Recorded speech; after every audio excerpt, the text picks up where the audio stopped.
High, কেমন আছেন সবাই?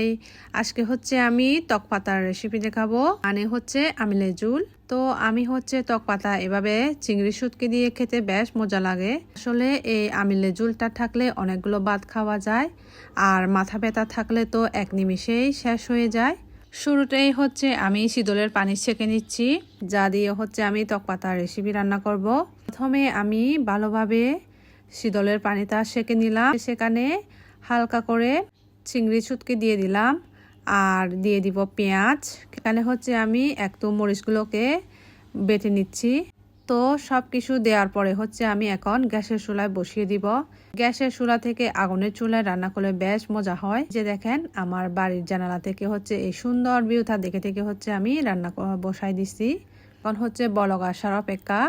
বলক আসার পরে আমি টক পাতাগুলো দিয়ে দিব। বলক আসছে, আমি কিছুটা নেড়ে দিলাম। টক পাতাগুলো দিয়ে দিচ্ছি।